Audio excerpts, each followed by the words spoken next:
बिल्कुल बेसिक चल रहे हैं और पढ़ के आ सकते हैं। देखिए सब लोग, हमने इंट्रोडक्शन क्लास में आपको बताया था कि सबसे पहले हमें डिस्क्रिप्टिव एनालिसिस करनी होती है। तो डिस्क्रिप्टिव नेक्स्ट होता है डेटा की नेक्स्ट स्टेप क्या था बताओ। Next step is called, step two क्या था? Step one is the descriptive analysis, step two is the diagnosis analysis रखा था ना। Step two is what? Diagnosis analysis या डेटा क्लीनिंग द डेटा। मैंने बताया था ना चार step, basically there are mainly major four steps of data analysis या डेटा साइंस। कौन है सब लोग? क्या तो बताओ सुनिए। एनालिसिस, डेटा गया। डिस्क्रिप्टिव एनालिसिस करने के लिए हमने क्या पढ़ा था? पांडाज, है ना। फिर हम पढ़ेंगे, now we are discussing about diagnosis analysis. तो डायग्नोसिस एनालिसिस के लिए इसमें क्या करते हैं? डेटा क्लीनिंग करते हैं। ये स्टेप वन के बाद ये स्टेप टू है। तो इसके लिए हम नमपाई, स्काईपाई, पांडाज भी यूज होता है। तो हम अभी पढ़ने वाले हैं इसका नमपाई। समझ में आया आपको? तो नमपाई में मैथमेटिकल कंप्यूटेशन करने की एबिलिटी देता है। तो यदि हमने बात की, और थर्ड स्टेप क्या था बताइए? थर्ड स्टेप मैं बता दूं एक minute. Third one is the prescriptive analysis. Third one क्या है? प्रिस्क्रिप्टिव। और fourth one is the predictive, है ना। ये चार स्टेप होते हैं, तो इसी को हमें पढ़ना है।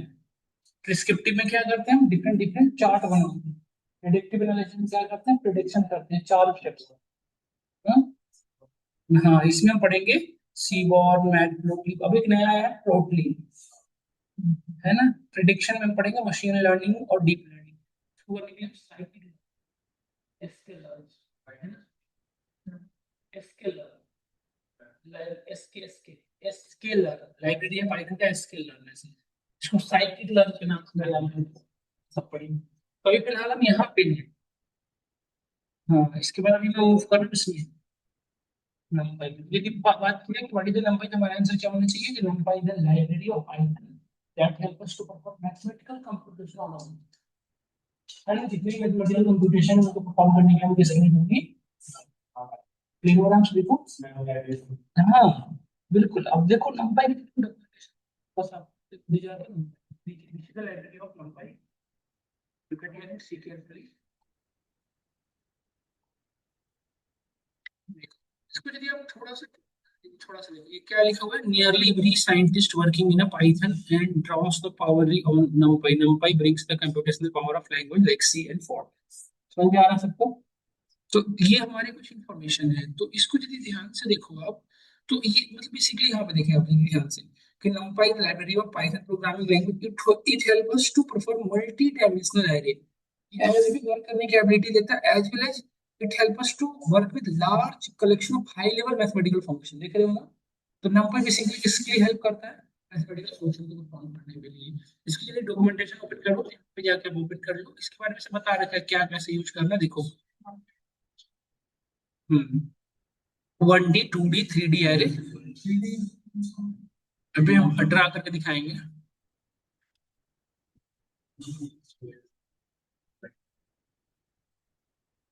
तो आप यहाँ पे देखिए, थोड़ा सा आपने खुद से ही पढ़ सकते हैं। देखिए ऑफिशियल डॉक्यूमेंटेशन दे रखा है, यहाँ पे जाके गो थ्रू हो सकते हैं कि कैसे स्टार्ट करना है। देखिए आप देखिए बता रखा है, पहले हमें इंपोर्ट कराना है, फिर एरे बनाना है, फिर सारी इंफॉर्मेशन देखिए दे रखा है। एरे ये रहा सिंगल एरे, ये 1D, ये 2D एरे हो गया। इस तरह के हम पढ़ सकते हैं फंडामेंटल्स। इस तरह से हम अपनी कोडिंग ड्रा कर सकते हैं। देख रहे हैं ना, ये इसको आप गो थ्रू बोलेंगे। ये देता हूँ मैं, जो मेजरली जो यूज होता है मैं आपको फिर बताता हूँ, ठीक है ना।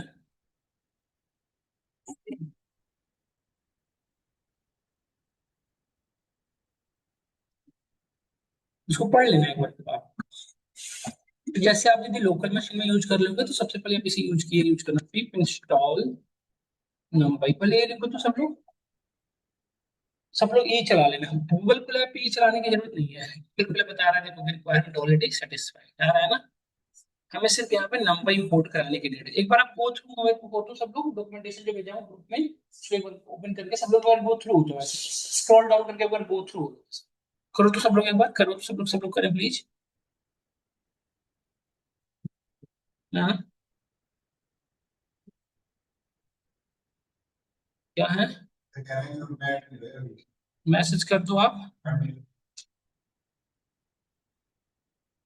हेलो, हाँ हाँ, आवाज आ रही है।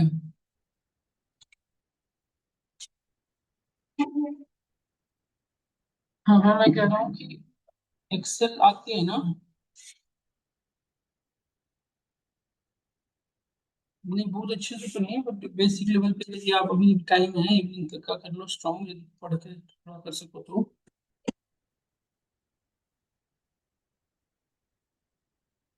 कंपनी उसमें आप मैं रिज्यूमे पढ़ूंगा अपने रिकमेंडेशन, तो उसमें हायरिंग है अभी। मंडे को जाना है।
ठीक है, तो देखिए।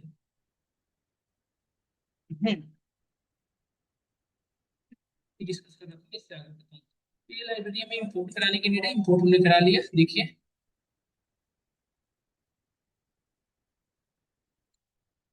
तो ये हमने लाइब्रेरी इंपोर्ट करा के इसको रन करा लें आप अगेन।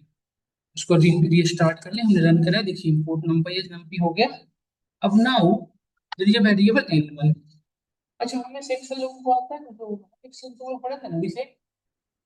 एक्सेल मुझे अपने रिव्यू में भेजना है बोला, एयरटेल पार्टिकुलर कंपनी इसमें है, मैं आपके साथ शेयर कर दूंगा। एक्सेल पे ही है, तो आपको ध्यान रख के जाना है, तो सिर्फ एक्सेल एक्सेल है, मुझे भेज देना है। देखो क्या सभी देखिए, मुझे भेज देना। हम्म, देखिए यहाँ पे इंटरनल हायरिंग है, आप अपने ज्यादा परेशान नहीं हो, मुझे भेज देंगे, मैं उसको भेज दूंगा जिसकी को। एक्चुअली वही का स्टूडेंट था अपना ही क्लास के, तो वहाँ पे वर्किंग है, तो अपनी अच्छी प्रोफाइल पे है, तो उसी को टीम में हायरिंग है, तो अपनी इंटरव्यू हायरिंग करता है। मैं आपको उसको भेज दूंगा, डायरेक्टली आप इंटरव्यू देने चले जाना। देखिए लाइब्रेरी। हम्म, हाँ कम से कम यहाँ का 6 मंथ का एक्सपीरियंस डाल देना, बल्कि डुप्लीकेट का डाल देना, प्रेशर मत लिखे जाना। 1 ईयर का हो तो 1 ईयर का डाल देना, 1 ईयर तक एक्सेप्टेबल होता है। देखो सबसे पहले हमें इस लाइब्रेरी को इंपोर्ट कराने होती है, जैसे हम पांडाज करते हैं, पांडाज एचटीडी। यहाँ पे हमने इंपोर्ट नंबर या जेएनपी कर दिया, ये लाइब्रेरी इंपोर्ट हो गया। अब हमने लिखा n1 is equal to np dot array, ठीक है। अब देखो बेटा ध्यान से समझिएगा, नंपाई जैसे, ध्यान से समझिए, जैसे पाई सीरीज और डेटा फ्रेम पे जो काम करना था वो सारी चीजें पांडास के अंदर है। उसी तरह से पाइथन ने पहले एक डेटा टाइप हुआ करता था एरे, हम पहले पढ़ते थे, तो जैसे पाइथन डेटा टाइप में आता, जैसे लिस्ट अगर आपने पढ़ा है ना सब नहीं था, उस तरह से एरे एक डेटा टाइप को कंसीडर किया जाता था। जब नंपाई लाइब्रेरी डेवलप हुआ ना, तो एरे का डेटा टाइप इसको अलग नंपाई के अंदर शिफ्ट किया। तो पाइथन में यदि एरे डिफाइन क्लियर मतलब डिफाइन कर लिया, जैसे एरे आपको बनानी है, तो we need to import this library all of. ये लाइब्रेरी हमें एरे ऑफर करता है। एरे कैसे बनेगा भाई जल्दी, आप लिस्ट को नहीं कर सकते ना, लिस्ट को आप एरे थोड़ी कर, की प्रॉपर्टी एरे वाली नहीं आएगी ना, look like array but array नहीं होगी, कभी नहीं होगा। तो ये समझना में है कि ये जो डेटा टाइप है ना हमारा, तो ये सिर्फ हमें नंपाई के थ्रू ही इंपोर्ट होगा। पॉइंट समझ में आ रहा है। तो इसके लिए 1D array, 2D array, 3D array हम बना सकते हैं। तो हम कैसे बनाते हैं वो मैं भी बताता हूँ। सबसे पहले 1D एरे, तो एरे और लिस्ट में क्या डिफरेंस है, जैसे हमने लिस्ट पढ़ रखे हैं, तो लिस्ट में क्या है कि you can store any type of element, integer, float, string, किसी भी तरह के एलिमेंट रख सकते हैं। यस, होमोजेनियस एग्जैक्टली यदि बॉडी यूज करें तो होमोजेनियस होता है मल्टीपल, जैसे इंटीजर, फ्लोट, स्ट्रिंग कुछ भी रखते थे।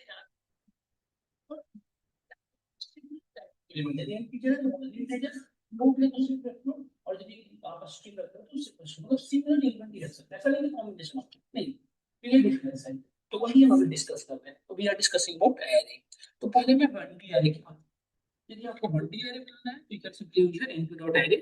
देखो बेटा यहाँ पे लिस्ट ही तो है, देखिए आप ध्यान से, लिस्ट के फॉर्म में दे रहा हूँ डेटा, इनडायरेक्टली मैं टाइप कास्टिंग करा रहा हूँ, लिस्ट को एरे की तरह है। नहीं टेक्निकली समझा जाए तो स्क्वायर ब्रैकेट क्या है, ये लिस्ट का ही मतलब, तो लिस्ट को मैं एरे में दे रहा हूँ, बट ये एरे तभी कन्वर्ट हो पाएगा जब एलिमेंट सिमिलर, मतलब हेड हेड मतलब होमोजेनस ना हो, हेटेरोजेनस नहीं।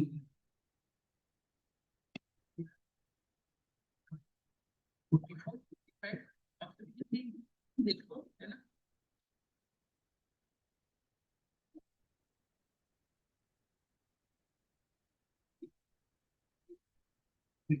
ये वाला है, देखिए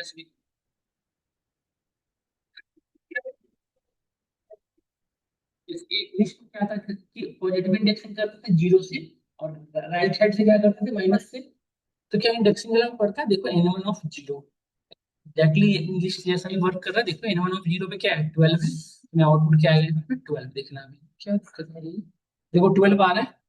रिवर्स इंडेक्सिंग अगर आप करते हैं, जैसे -1 में हमारा एक्सपेक्टेशन क्या होना चाहिए, 60 आना चाहिए, देखिए ये सीरीज नहीं कर रहा था, आपको याद होगा। तो जो हमारा सीरीज था उसमें नेगेटिव इंडेक्स में नहीं करता, बट इसमें लॉक करता है, समझ में आया कि नहीं है बताइए। तो ये रिवर्स में करता है, बट क्या अब ना क्या होता है, 0 to 3, 3 तक के एलिमेंट आ रहे, देखो आ रहा है, ये आ रहा है 0 to 3, मतलब स्लाइड में गिरा ऊपर है। आप बताएं, सब लोग पीछे बैठे, इसका आउटपुट क्या आएगा, कैन यू गेस? बताओ इसका आउटपुट क्या आएगा? रिवर्स, रिवर्स करने का मतलब हमारी जो पहले इनवन ऐसी थी, देखिए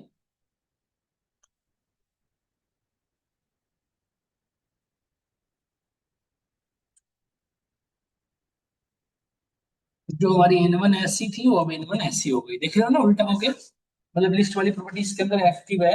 अब लास्ट रहा म्यूटेबल, तो क्या हमारा एरे 1D एरे, ये 1D एरे है, तो ये म्यूटेबल है, इम्यूटेबल है, तो इंडेक्स नंबर 0 पे हमने वैल्यू रखा और इसको में हमने 99 रखा। देखिए ये चेंज हो रहा है, नहीं हो रहा है, देखो पहले 99 पे 12 था, अब क्या हो गया 90, तो म्यूटेबल है। अब ना हम इसे 1D एरे कह रहे हैं, तो क्या इस पाइथन इसको 1D एरे समझता है? इसकी टाइप चेक करो, टाइप क्या बताता है,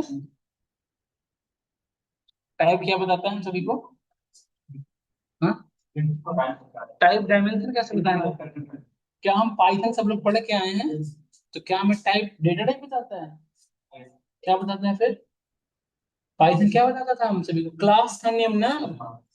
पाइथन जब एक बार आप पढ़ चुके हैं तो डेटा टाइप मत कहिए कि बताता है, एक्चुअली क्लास रिप्रेजेंट करता है ना। क्योंकि इंटरव्यू में ये वर्ड इंपॉर्टेंट है, जो बता रहे हैं ना, कि यदि इसकी dimension in1 dot in D, ये बताता है डायमेंशन। देखो ये 1D बता रहा है, यदि इसके अंदर इसका देखिए, आपको इसका यदि ओरिएंटेशन देखना है, मतलब इसकी कोऑर्डिनेट देखना है, 3x4 2x1 का होता है, आप सब पढ़े बड़े होंगे, तो यदि आपको अभी देखना है तो आप n1 डॉट साइज सेप यूज करते हैं, सेप।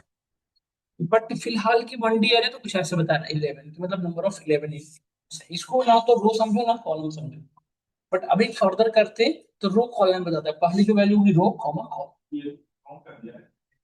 तो अभी 1D एरे है तो वही सेम काम करता है, बट 2D एरे में इसकी शेप का यूज समझ में आएगा। यदि एलिमेंट देखना है कि how many total number of element का यूज करें हम, साइज। तो ये तीन चीजें याद रखें, क्या क्या, एलिमेंट आइडेंटिटी बताता है, शेप उसके कोऑर्डिनेट बताता है, साइज नंबर ऑफ एलिमेंट। अब देखिए लिस्ट के अंदर, अब लिस्ट में ये चीज नहीं थी जो मैं आपको करके दिखा रहा हूँ। जैसे मैं आपसे कहूँ कि इसमें से मुझे वो एलिमेंट करना है which one is greater than 50, ये लिस्ट में डायरेक्टली नहीं कर पाते थे, आप इसके लिए लूप चलाना पड़ता था, या तो आप कॉम्प्रिहेंशन, लिस्ट कॉम्प्रिहेंशन लगा दो। बट इसमें आपको ये सब कुछ परेशानी के लिए नहीं, आप सीधा लिख सकते हो n1 ऑफ ग्रेटर देन 50 बस। ये हमने सीरीज में भी करते थे, याद होगा। Yes, sir. देखो 50 से बड़े वाले आ गए, देखिए 50 से छोटे वाले चाहिए तो हम लिख देंगे लेस देन 50। देखो सो सिंपल, सो इजी है सब लोग। Yes, sir. तो ये हमारी वर्किंग है, ठीक है।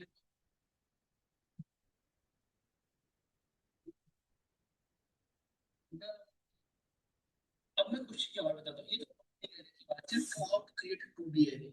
ये मैं 2D एरे बनाना है तो देखिए 2 में देखिए, पहला np डॉट एरे,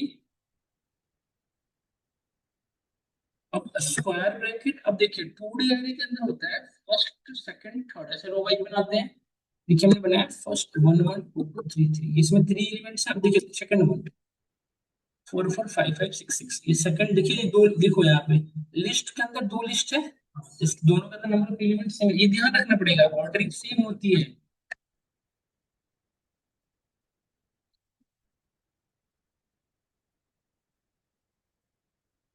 है ना? यदि मैं M2 प्रिंट करूँ, देखो ऐसे आपको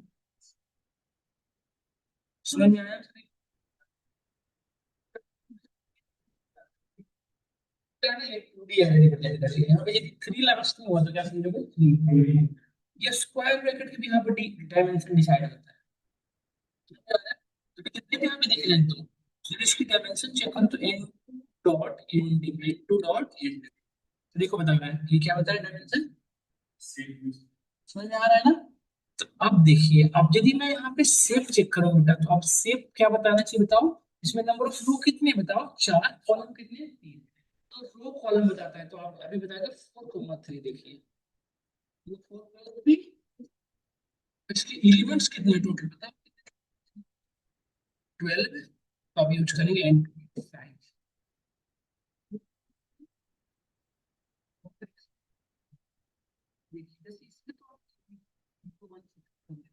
अब इस 2D को एक्सेस करना कैसे करें, मैंने आपसे कहा, तो मुझे 22 को एक्सेस करना या इस रो को एक्सेस करना है, तो इसके लिए स्लाइसिंग करना होता है। देखिए इसकी स्लाइसिंग कैसे चलती है। Start row number, index number को रो नंबर कहते हैं, पढ़ रखें। इंड इंडेक्स नंबर जहाँ पे आपको इंड कराना है, विंडो और स्टेप, इतनी बात की हुई रो के लिए। अब चलेंगे कॉलम, तो स्टार्ट कॉलम नंबर लिख लेना है सिंटेक्स हम लोग। एंड कॉलम नंबर जहाँ पे एंड करानी है,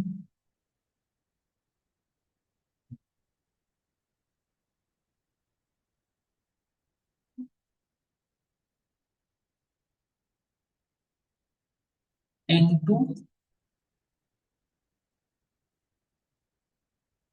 देखो स्टार्ट इंडेक्स नंबर, स्टार्ट कहाँ, देखो ध्यान से देखिए, थोड़ी सी मैं आइडिया देता हूँ।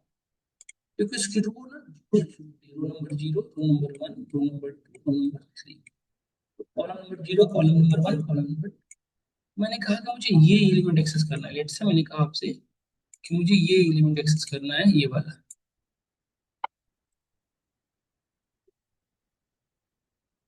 डिजिबल, हमें ये एक्सेस करना है। कैसे करेंगे बताइए, हमें रो कहाँ से कहाँ तक एक्सेस करना है बताओ। जीरो से वन तक हम पढ़ रखे हैं, ये स्लाइसिंग में जीरो से टू लिखना पड़ेगा, तो लास्ट को छोड़ देगा। अब मैं स्टेप, अभी गैपिंग तो चाहिए नहीं, हम कॉलम का काम कर लेंगे। कॉलम भी में कहाँ से कहाँ तक है, जीरो से टू तक। अरे सब तभी सो रहे हो, जब यहाँ पढ़ो लिखोगे तब तो, हमें हमारे जैसा भी बनाओ, तो नींद नहीं आएगी। लिखो सब करो कोडिंग, मुंह भी थोड़ी दिखा रहा हूँ, पर उसमें फिर नहीं आएगा नहीं, बच्चे दिमाग में डेवलप करो इसको बड़ा। चलो एक मिनट, क्या सर। तो यहाँ पे देखिए, जैसे हमारा रेंज है, तो रेंज में हमने दे दिया दो, वो बता दिया रेंज 10 से 20। तो 10 से 20, ये मैं यही यहाँ पे एक्सप्लेन किया हूँ। देखिए जैसे हमने ये जो अरेंज का काम, यही जैसे हमने दिया 10 से 21, तो 10 से 20 तक की वैल्यू लिया, गैपिंग दे दिया मैंने 2 का, फिर गैपिंग 2 की एलिमेंट को स्टोर किया। जैसे यहाँ पे देखो, यहाँ से समझ में आ रहा है, तो अरेंज जो है ना बाय डिफॉल्ट 1D अरे क्रिएट करता है, 2D में कन्वर्ट करता है रिसिप्ट।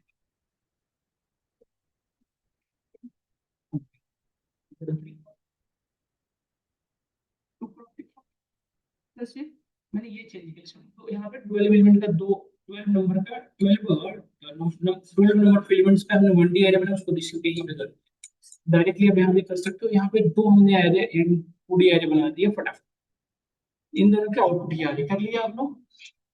अब देखो इनकी एडिशन ऐसे होगी, जीरो जीरो का जीरो, जैसे ये जीरो जीरो पोजीशन पे है, इसकी एडिशन जीरो जीरो वन और जीरो वन ऐसे, मतलब अभी आउटपुट क्या बनेगा, 16 प्लस 18 ऐसे ऐड होगा, D F one plus D F. देखिए दोनों का एडिशन हो गया, देखिए देख सकते हैं, रियल चेक करें। 10 6 16, 11 और 7 18, 12 और 18 20, देखिए चल रहा है ना।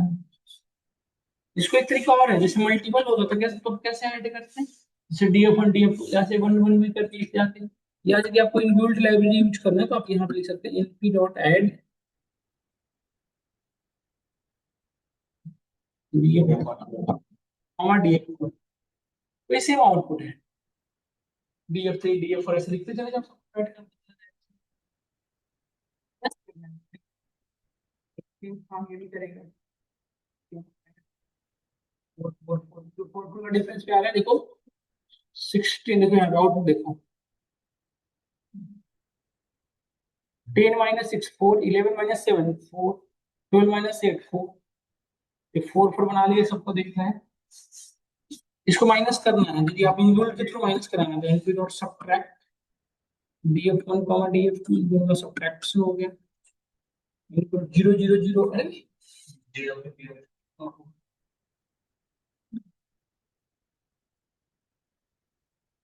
ठीक है।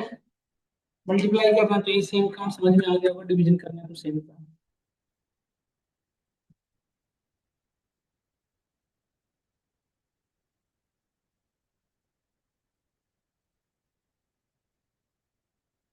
देखो डबल डिवीजन का वही सारे करो, समझ में आ रहा है सभी को यहाँ तक। अब मैं यहाँ के बाद आगे बढ़ता हूँ, यदि यहाँ तक हम सभी को क्लियर है ना, तो डॉट प्रोडक्ट आपने पढ़ा होगा मैट्रिक्स में, डॉट प्रोडक्ट से काम करता है, उसमें ऐसे चलता है डॉट प्रोडक्ट, तो आप करेंगे ना तो उसमें ऐसे होता है, जैसे एक क्रॉस की ऑर्डरिंग एम क्रॉस एन है, ठीक है, तो वो डॉट प्रोडक्ट हो सकता है सिर्फ उसी के साथ जिसका ऑर्डरिंग एम क्रॉस एम हो। मतलब रो कॉलम था, यहाँ पे रो कॉलम था, इसका कॉलम इसका रो की वैल्यू सेम होनी चाहिए। जैसे ऐसे 2 क्रॉस 4, इसका क्या होना चाहिए 4 मतलब ये सेम होना चाहिए दोनों, बाकी चलेगा। हाँ, ये सेम होना चाहिए, यही मैं एक्सप्लेन कर रहा था। तो देखो इसी पे वर्क करता है, इसकी थोड़ी वर्किंग थोड़ी भी अलग होती है, तो अगर जैसे तो मैं दिखाता हूँ। ये बना array 1 equal to NP dot array,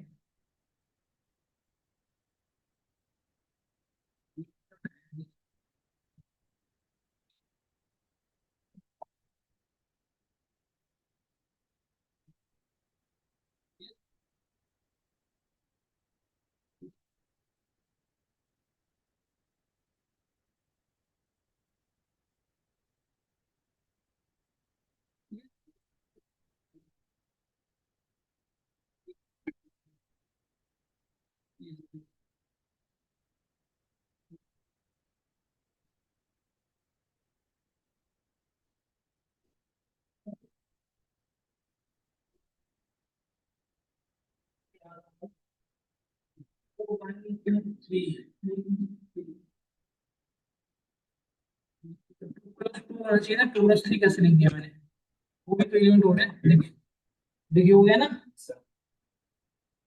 अब एक दूसरा बना लेता हूँ, array 2 equal to NP dot average,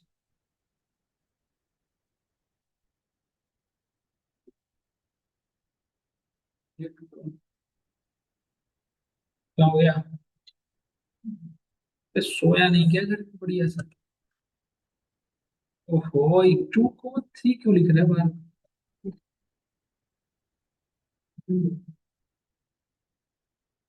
array 2 आ गया, देखो दोनों का ऑर्डरिंग सेम है, इसमें डॉट प्रोडक्ट हो जाएगा। डॉट प्रोडक्ट करने के लिए यूज करते हैं एट द रेट।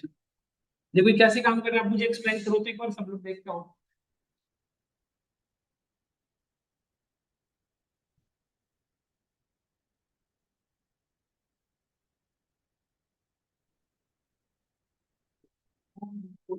ऐसे ऐसे ऐसे चलेंगे कैसे, 0 × 8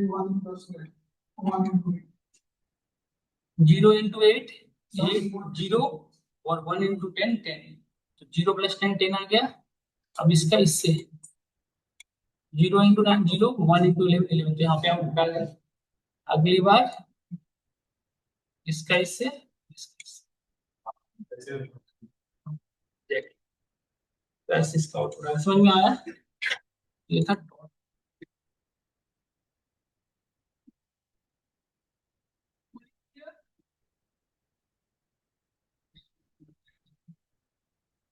ये था df1, इसको ट्रांसपोज करोगे जैसे df1 डॉट टी, देखो ट्रांसपोज हो गया ना। देखो ट्रांसपोज मतलब देखिए बस समझ में आया। तो ये था हमारा बीसी इंक्लूड वर्किंग। अच्छा अच्छा हाँ। क्या आप गेस कर सकते हो कि df1 में यदि मैं 4 + df1 लिखूं तो what will be our output. हर एक एलिमेंट में 4 ऐड होता, बट ये लिस्ट में क्या होता था 4 टाइम, 4 × यदि कर दें तो 4 टाइम एक्सटेंड हो जाता था, और 4 × करेंगे तो क्या होगा, हर एक एलिमेंट में 4 से मल्टीप्लाई हो जाएगा। समझ में आ रहा है ना सभी को।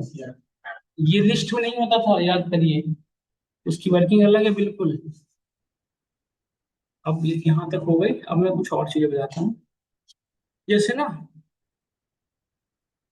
नल में आपने सुना होगा, जीरो मैट्रिक्स, नल मैट्रिक्स भी कहा करते थे हम लोग, जिसमें जीरो जीरो एलिमेंट होता है, जीरो जीरो जीरो।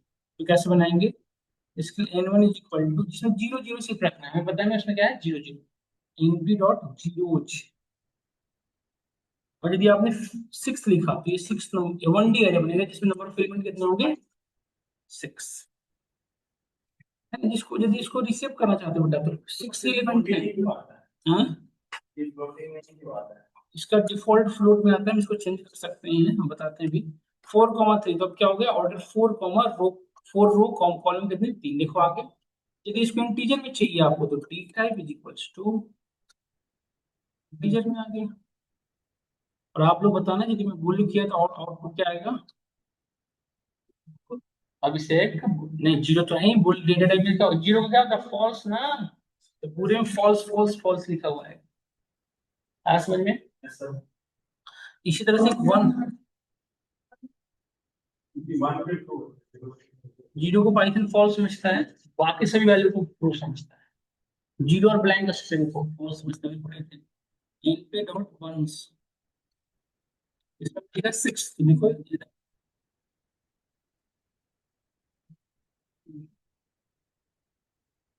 वन, देखो ये वंस में फिक्स था। हम्म,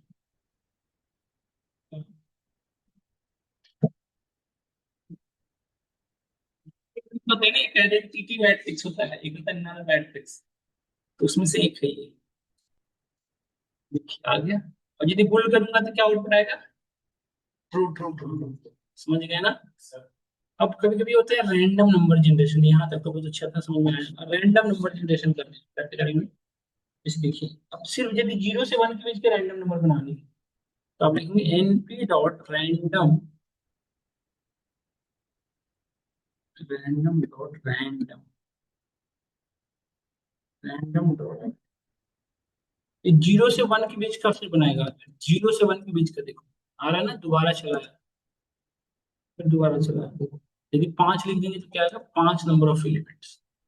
बट जीरो से वन के बीच में, जीरो से वन के बीच में आया। यदि अगर रेंज के बीच की लेनी है तो आप यूज कर सकते हो D F two is equal to NP dot random dot rand int. अब इसमें आप रेंज बता दें, जैसे 10 से 20 के बीच का चाहिए तो 10 से 20, देखो 10 से 20 के बीच में हमेशा रैंडम नंबर आएगा। हमेशा ये 10 से 20 के बीच का आएगा, देखो हमेशा 10 से 20 के बीच आ रहा है ना। मुझे चार एलिमेंट चाहिए, तो यहाँ पे लिख सकते हो साइज इक्वल टू 4।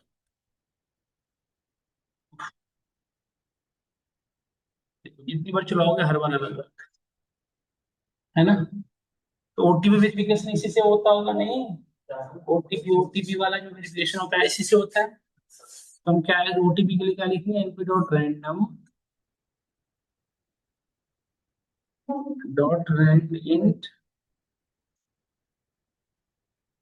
1000, चार डिजिट का होता है ना कम से कम।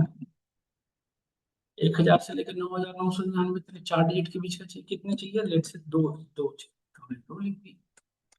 देखो दोबारा ओटीपी हर बार नहीं आएंगे, देखो बदलते हुए, किसी को पता नहीं चलेगा क्या नेक्स्ट ओटीपी भेज हो रहा है ना। ये तो था एक स्पेसिफिक वैल्यू। अब मेरे पास एक ऑलरेडी लिस्ट है, इसमें से पिक करना है, तो सैम्पलिंग में काम आएगा। जैसे मैं इसमें से पिक करना है, मुझे किसी अलग में से नहीं, हमारे पास जो गिवन डेटा है उसमें से रैंडम पिक करना है, तो np dot random dot choice, किसमें करना है, df1 में से कितने करने, साइज।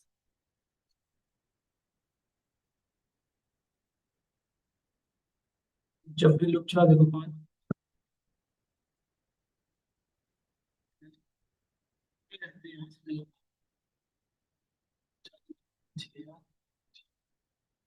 आया समझ में।